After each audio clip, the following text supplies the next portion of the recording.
Salve amigos do Enferodonto, eu sou o RMA2 e esse é o seu canal de aulas descomplicadas em enfermagem e odontologia. E hoje a gente vai dar início a uma série de aulas que tem o objetivo de comentar sobre bancas de concursos, né? Então a gente está começando com a banca IGEDUC, né? O Instituto de Gestão e Apoio à Educação, né? Então uma banca aqui recifense, né? Do estado do Pernambuco, com sede em Recife, pega concursos de nível médio, nível superior, muitos concursos na área da educação, na área da saúde, e vem aí licitando com muitas prefeituras, né? Então, ela tem uma característica que trabalha com questões de verdadeiro ou falso. Então, você tem aí um volume de questões, uma probabilidade de acertar de pelo menos 50% a cada pergunta. Trabalha com português, trabalha com conhecimentos gerais e, claro, trabalha com conhecimentos específicos. Então, a gente vai trazer aqui algumas questões da banca IGEDUC para a gente ver como é que é o estilo da prova. Isso aí é justamente uma série de aulas que agora a gente vai gravar com o objetivo de trabalhar justamente essas bancas que estão aí, as principais bancas do Brasil, e algumas bancas que estão aí licitando muito, fazendo muito concurso aí em nível estadual, e a gente destaca a IGEDUC aí no estado do Pernambuco, aí fazendo concurso em muitas prefeituras. Vamos lá, vamos conhecer um pouquinho da IGEDUC, né? Então, antes de mais nada, eu te convido aí para participar ou conhecer o nosso preparatório para concursos públicos. Se você quiser entrar em contato comigo, você pode utilizar o nosso contato pelo WhatsApp, o 99927-3210. Lá a gente tem um grupo de colaboração, né? Pessoas aí interessadas em passar em provas de concurso. A gente divulga informações de concursos públicos, divulga materiais de estudo e, claro, as nossas aulas também, né? Se você quiser entrar em contato também pelo nosso e-mail, está aqui o rma2@gmail.com. E se você tem alguma sugestão de aula, alguma crítica, né? Então aqui está o nosso canalzinho no YouTube, o Enferodonto. Lá você pode deixar sua sugestão, sua crítica e também se inscrever no nosso canal, ativar as notificações, né? Então isso aqui é muito importante para nós continuarmos com esse trabalho, né? Então vamos lá, vamos conhecer um pouquinho sobre a banca IGEDUC, que é uma banca do estado do Pernambuco, né? Com sede no Recife. Trabalha aí com questões não só de consultoria, de seleções, mas também de concursos públicos, né? Então, é uma banca que o pessoal está gostando muito do estilo de prova dela, porque é um estilo bastante objetivo, né? Ela trabalha com língua portuguesa, trabalha com matemática, trabalha com legislação. Nas questões de legislação, a gente destaca sempre as leis orgânicas dos municípios, né? Então, aqui está um exemplo aqui do município de Triunfo, no Pernambuco, né? Então ele destaca aí algumas informações da Constituição da República Federativa do Brasil, e aí os conhecimentos específicos dependem do cargo que você vai fazer, né? Então você tem aí uma banca bem objetiva que geralmente trabalha esses 4 itens, né? O português, matemática, legislação. Nesse caso aí a gente destaca a legislação da Constituição e também a lei orgânica do município que você vai realizar essa prova, e claro, os conhecimentos específicos, né? Então ela trabalha com uma dimensão de questões que às vezes você pensa até que é muita questão, né? Então você vê uma prova com 80 questões para nível médio, 100 questões para nível superior, mas as questões são de apenas verdadeiro ou falso, né? Então se torna uma prova não tão cansativa, mas que vai requerer o quê? Uma atenção bem especial do candidato, porque certamente a pontuação vai ser ali com a média de pontos bem superior, né? Então, atentem para essa relatividade aí da banca IGEDUC, né? Então, aqui você tem um exemplo, um concurso para professor e guarda municipal. Então, 20 questões de conhecimentos gerais, 60 questões de conhecimentos específicos, totalizando aí 80 questões. Lembrando que ela trabalha com conhecimentos gerais, específicos, matemática e língua portuguesa, né? Então, o estilo é esse aqui, né? Então, a prova vai pedir que o candidato marque ou verdadeiro ou falso, né? Então, se você for na parte do chutômetro, você tem pelo menos 50% de chance de acertar. Por isso que também o evento sorte pode contribuir aí para o candidato que talvez não esteja tão bem preparado. Mas a gente quer confiar aí na sua excelência, na preparação, nos seus estudos, para enfrentar aí a banca IGEDUC, o Instituto de Gestão e Apoio à Educação, né? Uma banca recifense do estado do Pernambuco. E aqui mais uma vez está a nossa propaganda, né? Para você não deixar de se inscrever no nosso canal, não deixar de deixar suas notificações, suas impressões, os seus comentários, né? E também a nossa propaganda do preparatório para concursos públicos comigo. Lá a gente trabalha aulas de saúde pública, legislação do SUS e conhecimentos específicos em enfermagem para nível médio e superior com preço que cabe no seu bolso. Então as aulas elas funcionam de forma online, a gente tem pelo menos um encontro online a cada semana e também com aulas gravadas, né? Então os alunos receberão também um pacote de aulas aí dos temas específicos trabalhados a cada mês, né? Então vamos conhecer um pouquinho sobre a banca IGEDUC, né? Então, primeira questão é da Prefeitura de Bom Jardim, Pernambuco, né? Ela vem fazendo muitos concursos aí no estado do Pernambuco, é uma banca de Recife, né? Então diz assim, ó, o Conselho Nacional de Secretários de Saúde e o Conselho Nacional de Secretarias Municipais de Saúde, né, o famoso CONAS e o CONASEMES, receberão recursos do Orçamento Geral da União por meio do Fundo Nacional de Saúde para auxiliar no custeio de suas despesas institucionais, podendo ainda celebrar convênios com a União, né? Então, a gente quer saber se essa pergunta é verdadeira ou falsa, né? Essa afirmação, né? Isso aí está lá na Lei 80/90, que é a famosa Lei Orgânica da Saúde, e é uma informação verdadeira, né? Lá você vai ver justamente na parte de comissões intergestores bipartite e tripartite, nas comissões intergestores e também nas comissões intersetoriais, essa informação aqui do Conselho Nacional de Saúde, né? Então, o Conselho Nacional de Secretários Nacionais de Saúde e o Conselho Nacional de Secretarias Municipais de Saúde, eles integram aí também o Orçamento Geral da União. Então, essa é uma afirmativa verdadeira. Você vai encontrar essa resposta estudando a Lei 8080/90, né? Vamos a mais uma questão, ó. A Prefeitura de Bom Jardim diz assim, ó, julguem o item a seguir, né? O atendimento e a internação domiciliares serão realizados por equipes multidisciplinares que atuarão nos níveis de medicina preventiva, terapêutica e reabilitatória. O atendimento e a internação domiciliares só poderão ser realizados por indicação médica, com expressa concordância do paciente e da sua família, né? Então, será que está certo? Será que está errado, né? Então, vamos ver aqui qual a resposta dessa questão, né? Então, se você dá uma estudadinha, tá lá na Lei 80/90, a nossa famosa Lei Orgânica da Saúde. No artigo 19, esse artigo ele tem várias emendas, ele é um artigo muito importante para provas de concursos, porque ele vai falar justamente sobre o atendimento, né? O atendimento domiciliar, vai falar sobre o subsistema, né, de atenção à saúde indígena, vai falar sobre a incorporação de tecnologias no SUS, né, o famoso Conitec, e assistência terapêutica e farmacêutica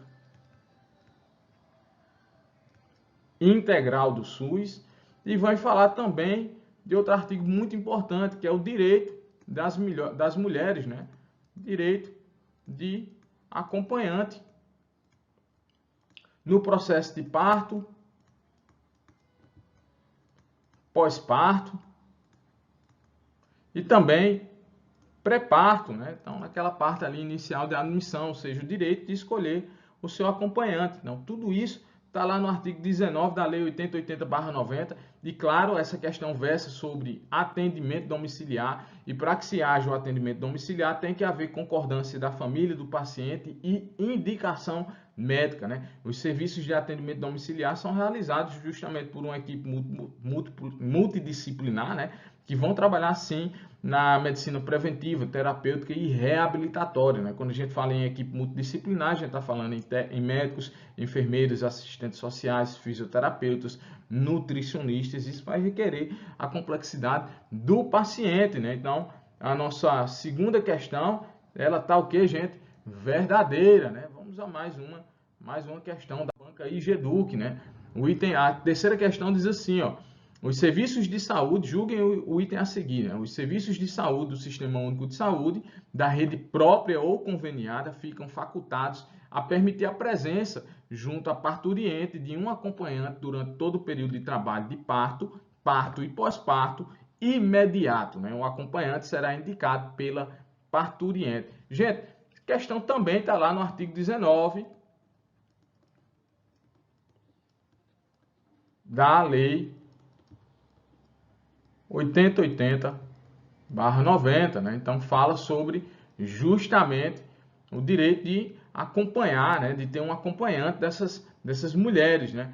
Mas ele fala aqui, ó, que fica facultado, né? Na verdade, eles ficam obrigados mesmo, né? Então, é uma determinação legal de permitir, as instituições, sejam elas públicas ou privadas, de permitir que as mulheres tenham o direito de um acompanhante de sua livre escolha, né? Durante esse processo de parto, pós-parto, pré-parto, né? Então, trabalho de parto. Então, não é facultado. Quando você fala em facultar, você pode dizer assim, que a instituição pode permitir ou não, né?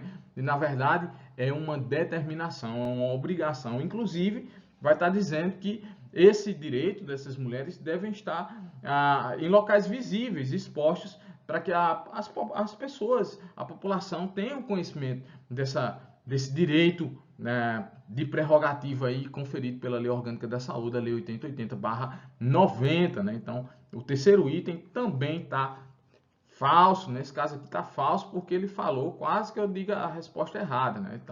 Tá falso porque ele está dizendo que é facultado a presença, e, na verdade aí eles ficam determinados a garantir a presença de um acompanhante por escolha da parturiente, né? Então vamos a mais uma questão. Quarta questão diz assim, né? Nós estamos trabalhando com questões selecionadas da banca IGEDUC, né? Um Instituto de Gestão e Apoio à Educação. É uma banca aí do estado do Pernambuco, né? Com sede no Recife, que vem aí ganhando muitas provas de concurso aí em prefeituras do estado do Pernambuco, né? Então vamos conhecer mais um pouquinho sobre as questões da IGEDUC. Elas trabalham com esse estilo de questão de verdadeiro ou falso, né? Então, vamos lá. Quarta questão diz assim, ó, julguem o item a seguir. Caberá aos municípios, com recursos próprios, financiar o subsistema de atenção à saúde indígena, né? Gente, também está lá no artigo 19 da Lei 8080/90, né? Então, já vou deixar você bem pé no chão. Não vá fazer prova da banca IGEDUC se você não tiver estudado SUS constitucional. Segundo, o que é isso aí? São os artigos 196 a 200 da Constituição de 88. Lá você vai ter no artigo 196, que é a saúde é direito de todos, vai falar sobre os princípios do SUS, a hierarquização, a descentralização, a participação da comunidade, a integralidade, a universalidade. Vai falar da participação dos serviços privados e também vai falar do campo de atuação do Sistema Único de Saúde, além de determinar que as ações e serviços de saúde são de relevância pública, cabendo ao poder público disciplinar, fiscalizar, controlar e executar as ações. Porém, as ações poderão ser realizadas por pessoas naturais de direito público, o próprio Sistema Único de Saúde, ou também por pessoas terceirizadas, no caso aí a iniciativa privada, né? Então, não vá para a prova da IGEDUC sem conhecimentos de SUS constitucional. Não vá para a prova da IGEDUC sem conhecimentos da lei orgânica, né? Na verdade, nós temos duas, a lei 80/90. Essa é uma questão que trata da lei 80/90, que é a lei orgânica da saúde, disciplina a regulamentação, né, dos serviços públicos de saúde, né, e também as ações para sua promoção, proteção e recuperação. E a lei 8.142/90, que trata do controle social, né, fala aqui dos conselhos e das conferências. quando você estiver estudando a lei orgânica, não deixe de olhar com muito carinho o artigo 19, porque ele está sendo cobrado muito nas provas de concurso da Banca Geduc. Não é uma tendência, mas ele vem se repetindo aí em algumas provas que a gente deu uma resolvida, né? E aqui a quarta questão diz assim, ó: caberá aos municípios, com seus recursos próprios, financiar o subsistema de atenção à saúde indígena, né? Gente, essa questão está falsa, ela está lá na lei orgânica, no artigo 19, mas cabe à União, né, a financiar o subsistema da atenção à saúde indígena, podendo ele ser complementado pelos estados e municípios, inclusive por órgãos, né, a iniciativa privada também, mas a prerrogativa inicial, o dever inicial é conferido à União. Então, esse dever de arcar financeiramente para sustentar as ações voltadas aos povos indígenas, eles cabem justamente, inicialmente, à União, né? Então, quarta questão, resposta está falsa, né? Vamos a mais uma questão. Quinta questão diz assim, ó: os municípios poderão constituir consórcios para desenvolver em conjunto as ações e os serviços de saúde que lhes correspondam, né? Aplica-se aos consórcios administrativos intermunicipais o princípio da direção múltipla e os respectivos atos constitutivos disporão sobre sua observância. Gente, essa questão também está lá na Lei 8080/90, né? Então, também trata da Lei Orgânica da Saúde, está falando aqui de consórcios administrativos intermunicipais, né? Então, você tem aqui um município A, você tem aqui um município B, você tem aqui um município C, você tem aqui um município D, e esses municípios eles podem se organizar, né? O consórcio é uma cooperação para garantir o que, gente?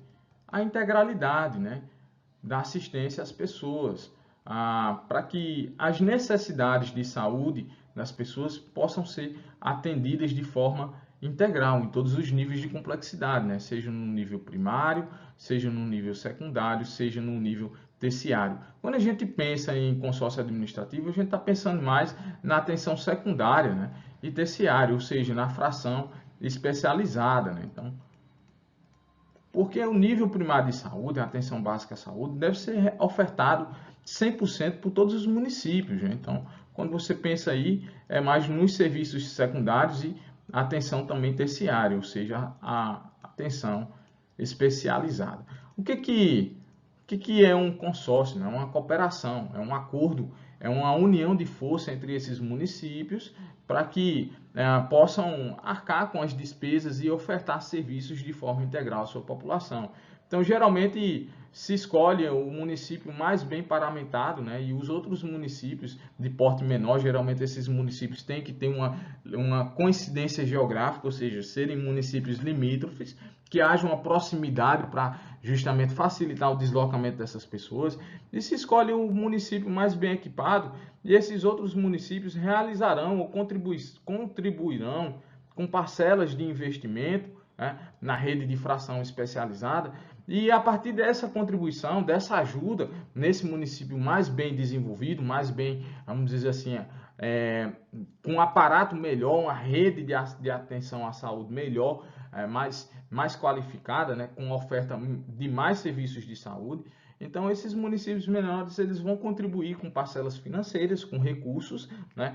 E a partir daí vão ter o direito de encaminhar as necessidades específicas dos seus munícipes, né? Então, esse município mais bem desenvolvido, que vai receber essa cooperação de municípios menores, vai receber justamente de forma pactuada e integrada, justamente pessoas de outros municípios para garantir a integralidade da ação e a cobertura das ações e serviços. E isso é o que está dizendo ali, que os municípios poderão constituir consórcios para desenvolver em conjunto as ações e os serviços de saúde que lhes correspondam. Está verdadeiro, né? Aí ele diz assim: aplica-se aos consórcios administrativos intermunicipais o princípio, aí a questão ficou errada aqui, galera, não é da direção múltipla, e sim da direção única, né? E os respectivos atos constitutivos disporão sobre sua observância. Então, vai ter um município diretor que vai organizar, vai responder por todo esse esse consórcio, né? Lembrando que isso também é pactuado junto com o Estado, né? Então, a gente tem essa informação equivocada aqui, não é direção múltipla, por isso que a quinta questão ela está incorreta, né? Então, anotem aí o gabarito. Vamos a mais uma questão. Sexta questão diz assim, ó: o dever do Estado de garantir a saúde consiste na formulação e execução de políticas econômicas e sociais que visem a redução de riscos de doença e de outros agravos e no estabelecimento de condições que assegurem o acesso universal e igualitário às ações e serviços para sua promoção, proteção e recuperação. Gente, essa afirmativa está verdadeira, né? Você vai dar uma lida lá nos primeiros artigos da Lei 8080/90, você vai ver que é justamente isso mesmo, né? Na Constituição diz que a saúde é direito de todos e dever do Estado, mediante políticas econômicas e sociais. Já a Lei 8080/90 vai falar que o dever do Estado consiste na formulação de políticas econômicas e sociais e que o direito de saúde é um direito fundamental do ser humano, cabendo ao Estado prover as condições indispensáveis ao seu pleno exercício, né? Então, essa afirmativa da sexta questão está correta, né? Vamos a mais uma questão. Sétima questão diz assim, ó: é vedado ao profissional de enfermagem posicionar-se contra e denunciar os órgãos competentes, as ações e os procedimentos dos membros da equipe de saúde quando houver risco de danos decorrentes de imperícia, negligência, imprudência ao paciente, visando a proteção da pessoa, da família e da coletividade. Gente, questãozinha que trata de legislação de enfermagem. Você não pode ir para a banca e GEDUC sem 3 conhecimentos básicos de legislação de enfermagem. A Lei 5.905/73, que cria o Conselho Federal e os Conselhos Regionais de Enfermagem. A Lei do Exercício Profissional, a 7.498/86 e o seu decreto regulamentatório. E a Resolução COFEN 564/2017, que trata do Código de Ética dos Profissionais de Enfermagem. Tudo isso você tem aqui no nosso canal Inferodonto, assim como a Lei 8080/90, assim como a Lei 8.142, assim como o SUS constitucional e também a evolução histórica das políticas públicas de saúde. Esses são conteúdos que você tem aqui no seu canal Inferodonto, aulas descomplicadas em enfermagem e odontologia. Então, se quiser fazer uma revisão com os nossos vídeos, por favor, vai ser um maior prazer. A questão aqui está dizendo que é proibido ao profissional de enfermagem posicionar-se contra e denunciar os órgãos competentes. Gente, isso não é uma proibição, não é vedado, isso é um dever do profissional, né? Então, ó, é dever ele justamente se posicionar contra ações e denunciar, informar aos conselhos, né, ou aos órgãos de proteção quando houver risco à assistência à saúde das pessoas decorrência de imperícia, negligência e imprudência, né? Então, não é proibido ao profissional, pelo contrário, é um dever. Então, a sétima questão, ela está falsa, né? Não é vedado, não é proibido, isso é um dever do profissional de enfermagem. A oitava questão diz assim, ó: da mesma forma que em crianças, a frequência das compressões na reanimação cardiopulmonar em lactentes será de 100 a 120 compressões por minuto, né? Guardando a relação de 15 compressões para 2 ventilações, 5 ciclos ou 2 minutos com um socorrista ou 2 socorristas. A questão aqui fala sobre reanimação cardiopulmonar e parada cardiorrespiratória. Deem uma estudada no guideline de 2020 da Associação Americana do Coração. O que é que está dizendo? Ele está dizendo assim, ó, que da mesma forma em crianças, porque o guideline tem adulto, tem pediatria, né?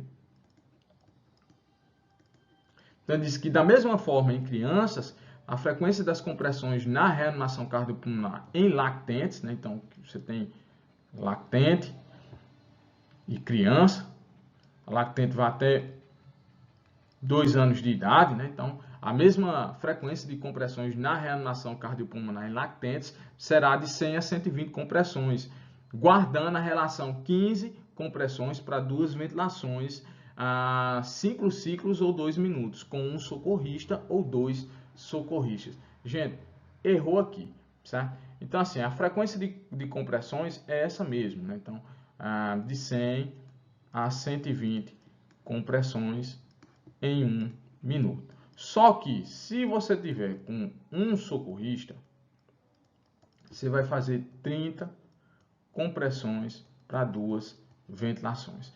Se você tiver com 2 socorristas, você vai fazer 15 compressões para 2 ventilações. Se você tiver essa criança com a via aérea avançada, ou seja, se ela tiver entubadinha, né, você vai fazer o que? Compressões contínuas e uma ventilação a cada 2 a 3 segundos, né? Isso aqui é protocolo de reanimação cardiopulmonar na parada cardiorrespiratória.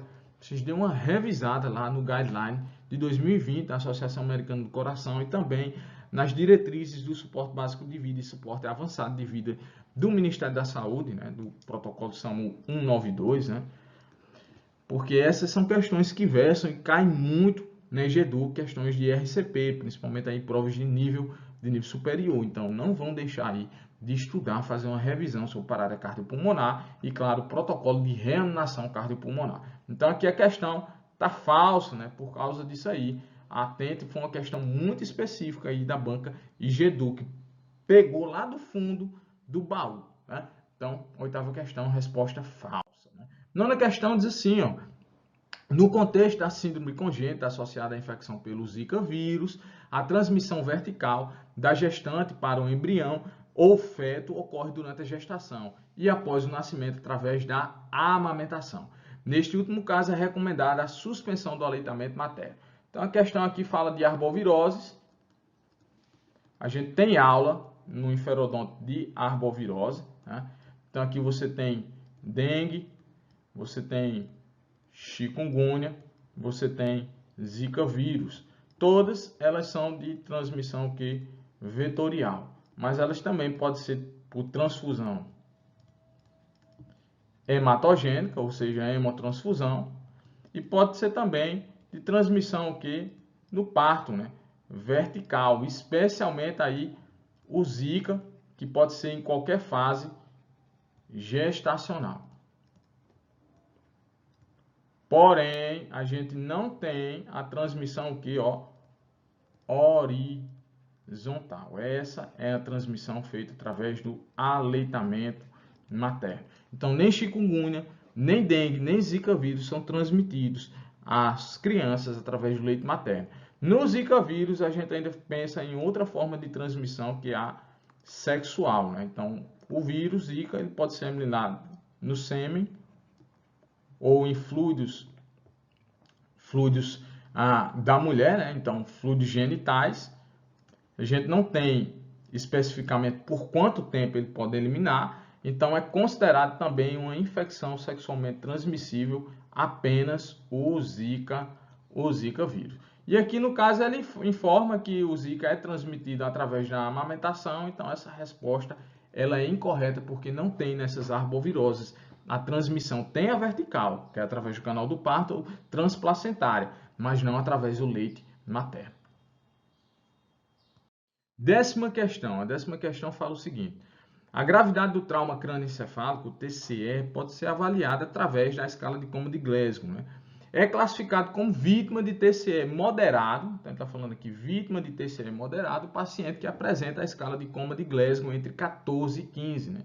É uma questão também que fala de trauma, né? Então, a escala de coma de Glasgow está muito relacionada à avaliação das vítimas traumáticas, né? Então, você tem aqui a abertura ocular, você tem aqui resposta verbal e você também tem aqui a resposta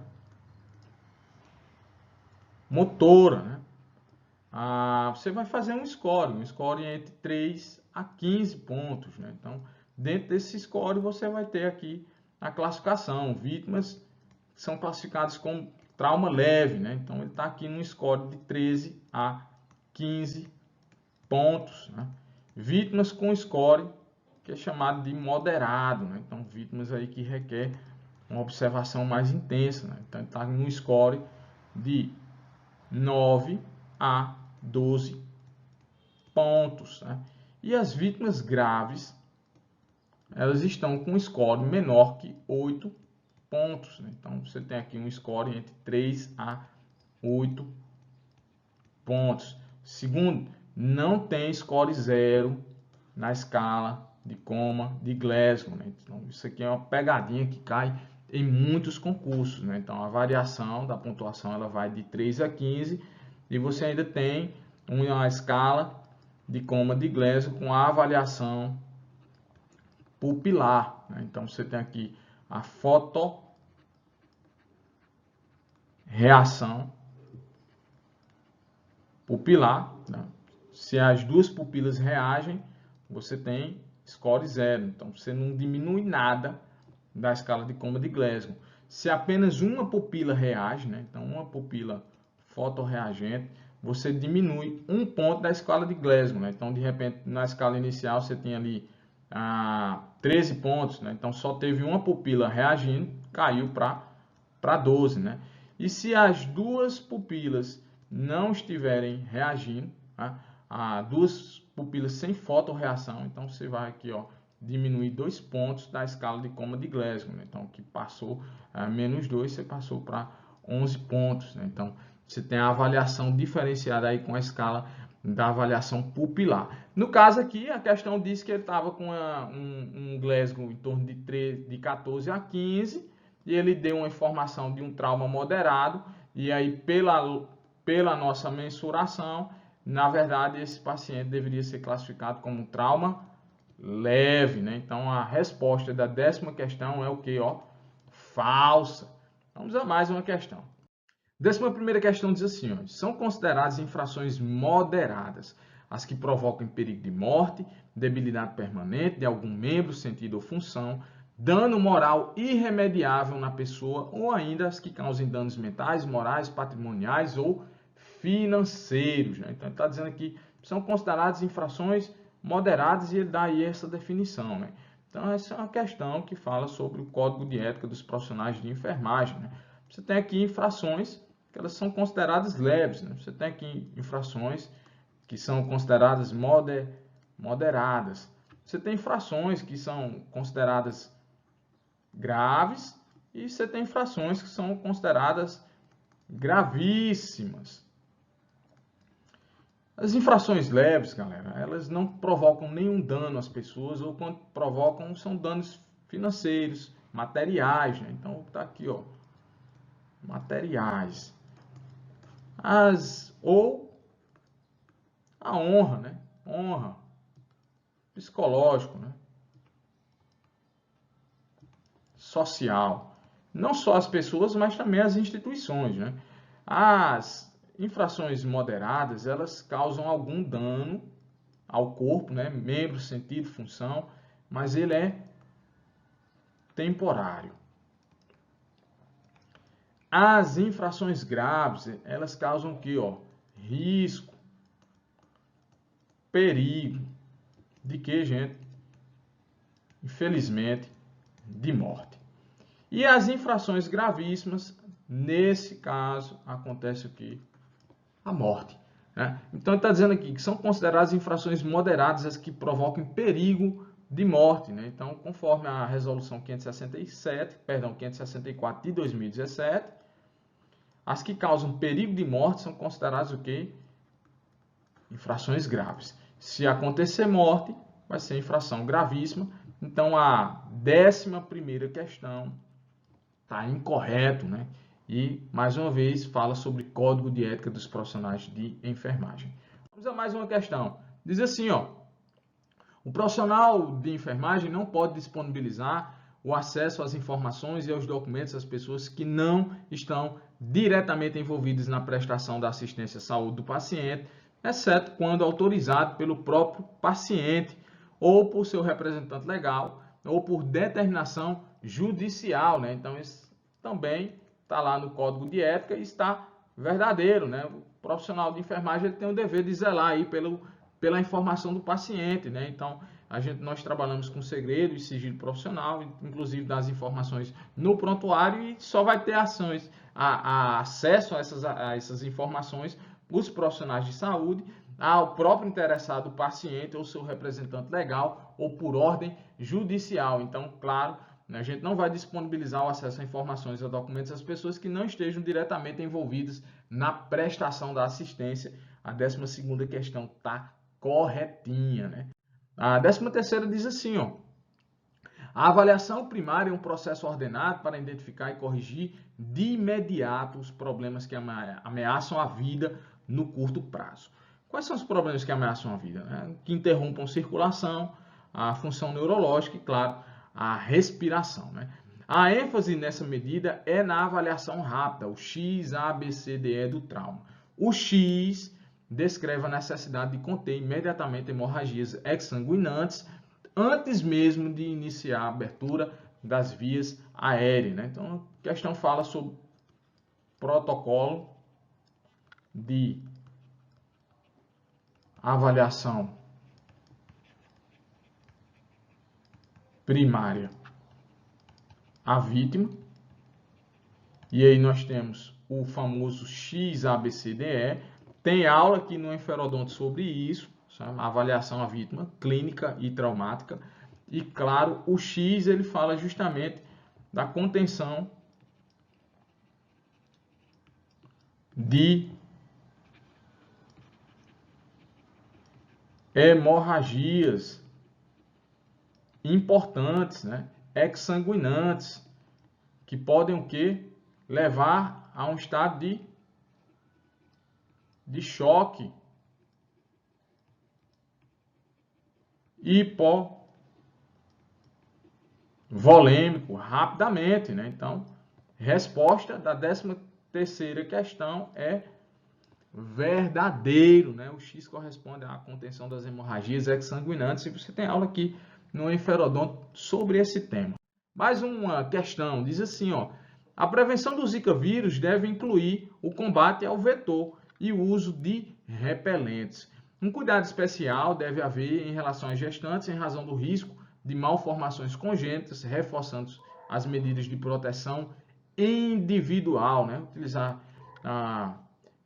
blusas com manga longa, até mesmo a utilização de repelentes, né? Gente, isso está verdadeiro, né? Nós temos aulas sobre Zika vírus, né? Arboviroses.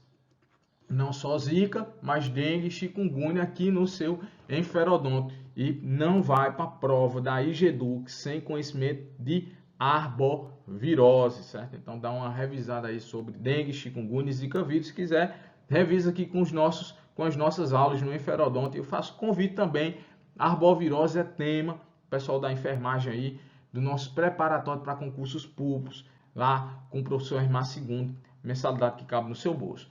A gente está resolvendo questões da banca IGEDUC e chegamos à última questão da nossa seleção de questões. Diz assim, ó: a atenção básica deve ser o contato e a porta de entrada preferencial dos cidadãos no Sistema Único de Saúde, através do trabalho desenvolvido pelas equipes de saúde da família e ou equipes de atenção básica para populações específicas.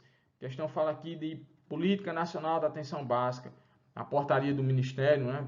A portaria 2436/2017. Você tem aula sobre Política Nacional da Atenção Básica no Enferodonto. E a resposta aqui é verdadeira, né? Está dizendo o seguinte, que a porta de entrada é justamente a atenção básica preferencial, não é a única, né? Você tem serviços especiais de acesso aberto, você tem CAPS, você tem a rede de urgência e emergência, né? Não é a única, mas é a preferencial, né? Através do trabalho desenvolvido pelas equipes de saúde da família. A estratégia de saúde da família é a estratégia elencada para consolidar e ampliar a atenção básica no Brasil, tá? E também pelas equipes de populações específicas, né? Você tem o que aqui, ó? Consultório de rua, ribeirinhos, né? As equipes ribeirinhas, fluviais, do sistema prisional, né? Então ali pessoas privadas de liberdade, né? Então você tem as modalidades de atendimento específico, né? Então você tem uma revisão sobre Política Nacional da Atenção Básica. E a 15ª questão, a resposta é verdadeira, né? Então, se quiser revisar aqui conosco no YouTube, através do canal Enferodonto, vai ser um prazer. Então nós fizemos justamente uma revisão sobre questões da banca IGEDU, que é uma banca pernambucana, com sede aí em Recife. O pessoal que vai fazer provas de municípios aí, ela vem realizando aí desde 2015, né? Provas aí de concursos e seleções públicas nos principais municípios, não só de Pernambuco, como de outros estados. Então, a gente está trazendo aí uma super revisão da banca IGEDUC. Esse é o Enferodonto, aulas descomplicadas em enfermagem e odontologia. Eu sou o professor Hermar II. Não deixe de se inscrever no nosso canal e também deixar as suas impressões, as suas críticas ou seus elogios. Forte abraço e bons estudos.